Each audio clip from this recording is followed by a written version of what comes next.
Mimi Mati, née le 8 juillet 1957 à Lyon, en France, est l'une des actrices, humoristes et productrices les plus appréciées de France, surtout connue pour son rôle de Joséphine Delamarre dans la série télévisée à succès Joséphine, ange gardien.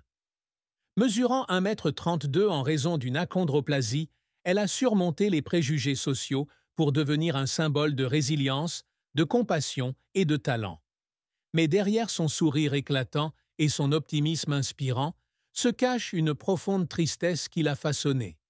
La plus grande tristesse dans la vie de Mimi Mati a été la lutte contre les préjugés et la discrimination concernant son apparence depuis son enfance, ce qui la faisait souvent se sentir isolée et non acceptée.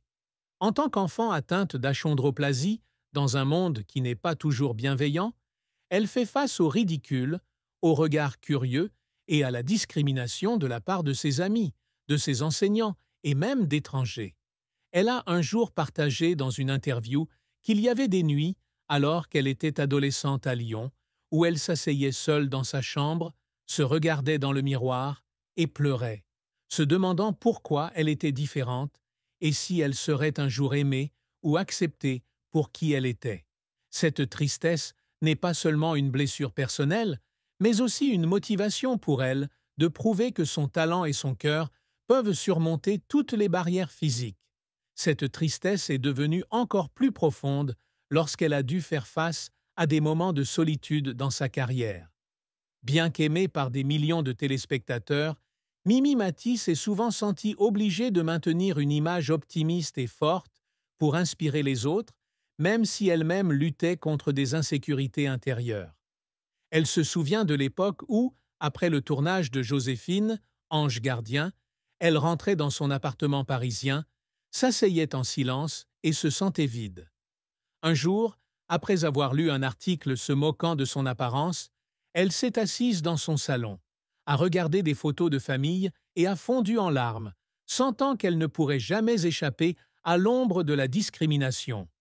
Cette tristesse, bien que cachée par le professionnalisme et un sourire caractéristique, fait partie intégrante de son parcours, la motivant à travailler plus dur, non seulement pour s'affirmer, mais aussi pour inspirer ceux qui sont confrontés à la discrimination. La carrière de Mimi Mati a été un long voyage de talent, de persévérance et d'innovation, avec des sommets éblouissants et des défis difficiles, construits à partir d'un amour passionné de la scène et de l'écran. Née dans une famille bourgeoise lyonnaise, de Marcel Mati, employé de bureau, et de Roberte Mati, employé de banque, Mimi grandit dans un environnement aimant, mais non sans difficulté, dû à son achondroplasie. Dès son plus jeune âge, elle a montré un talent artistique, en suivant des cours de danse et en se produisant lors d'événements locaux. Ses parents l'ont encouragée à poursuivre sa passion, mais ils s'inquiétaient également des obstacles auxquels elle serait confrontée dans une industrie qui privilégie l'apparence. La percée de la carrière de Mimi se produit en 1979, lorsqu'elle rejoint la troupe de Michel Fugain, le Big Bazar, après avoir réussi une audition avec la chanson « Comme un soleil ». Ce rôle lui a non seulement donné de l'expérience sur scène, mais l'a également aidée à prendre confiance en elle. Dans les années 1980, elle commence à apparaître à la télévision, participant à des émissions humoristiques comme Le Théâtre de Bouvard sur Antenne 2, où elle démontre ses capacités comiques naturelles et son charisme caractéristique. Elle devient rapidement un visage familier, avec de petits rôles dans Y a pas de lézard et La Chambre des dames. Mais son plus grand succès arrive en 1997, lorsqu'elle interprète le rôle principal dans Joséphine, ange gardien, une série télévisée de TF1 sur un ange gardien qui aide les personnes dans le besoin. La série est devenue un phénomène culturel, diffusé pendant plus de 25 ans et attirant des millions de téléspectateurs par épisode. Le rôle de Joséphine a fait de Mimi une icône nationale, appréciée pour sa chaleur, son humour et son humanité. Outre Joséphine, ange gardien, Mimi Mati réussit également dans d'autres domaines. Elle a participé à des émissions d'humour comme Le Grand Cabaret sur France 2 et a joué dans des séries télévisées comme Une vie comme les autres, 2003, et Le prix de la vérité, 2017. Elle s'essaie également au théâtre en jouant dans des pièces telles que Je papote avec mon pote avec Jean-Marc Généreux en 2019. En tant que productrice, elle coproduit plusieurs épisodes de Joséphine et d'autres projets, démontrant sa polyvalence et sa vision créative. En 2008, elle a reçu la Légion d'honneur, l'une des plus hautes distinctions françaises pour sa contribution à la culture et à la société. Cependant, la carrière de Mimi Mati n'a pas toujours été de tout repos. Un échec majeur fut l'émission humoristique Mimi Mati Show, 1995, sur TF1, qui devait lancer sa carrière de stand-up comédie, mais qui ne parvint pas à attirer le public escompté et fut annulée après une saison. Elle se souvient d'être assise dans son salon un soir, après avoir appris la nouvelle, de relire le scénario et de pleurer, avec le sentiment d'avoir échoué à faire rire le public. Un autre échec fut le téléfilm Une femme d'honneur, 1999, où elle avait un rôle de caméo, mais fut critiquée car le rôle était jugé inadapté à son image. Après le tournage, elle est retournée à son hôtel, s'est assise seule et a pleuré, se demandant si elle était stéréotypée comme Joséphine. Ces échecs, bien que douloureux, l'ont tempérée, la rendant plus résiliente et déterminée à prouver qu'elle peut surmonter toutes les limites. Les efforts de Mimi Mati sont souvent accompagnés de moments d'émotion. Elle a raconté un jour qu'en 2005, alors qu'elle préparait un épisode spécial de Joséphine, Ange gardien, elle avait dû filmer une scène touchante sur une réunion de famille. Après avoir terminé la scène, elle est retournée dans la salle de maquillage, s'est assise seule et a pleuré, non seulement à cause de l'émotion du rôle, mais aussi parce qu'elle se souvenait des difficultés que sa famille avait traversées.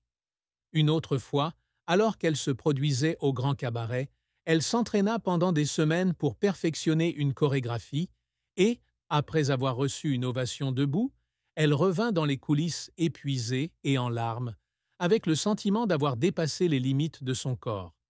Ces larmes témoignent de son dévouement, d'une artiste qui met tout son cœur dans son travail, même si cela la laisse parfois épuisée. La fin de vie de Mimi Mati fut triste en raison du déclin de la santé de sa mère, Roberte Mati, dans ces dernières années. Roberte a été une grande inspiration pour Mimi, une femme forte qui lui a appris à affronter les difficultés avec patience et optimisme.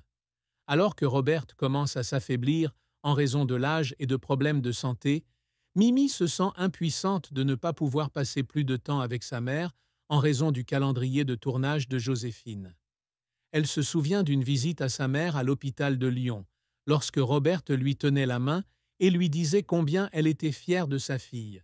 Ce moment a fait pleurer Mimi, à la fois heureuse de l'amour de sa mère et douloureuse parce qu'elle savait que leur temps était compté. Après la mort de Roberte, Mimi a traversé une légère période de dépression, annulant plusieurs horaires pour faire face à son chagrin. Cette triste fin a laissé un vide dans son cœur, un rappel de la fragilité de la vie et de l'importance des relations étroites.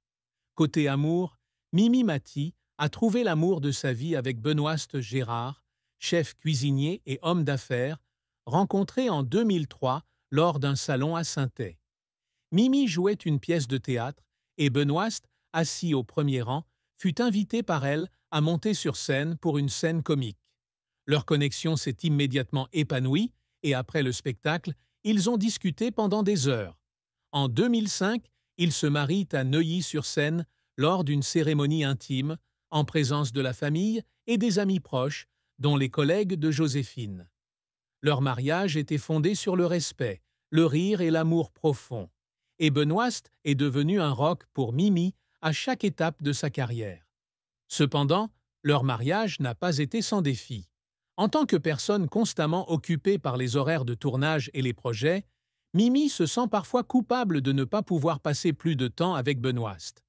Elle se souvient d'une fois où elle a dû annuler des vacances avec son mari en raison d'un calendrier de tournage inattendu.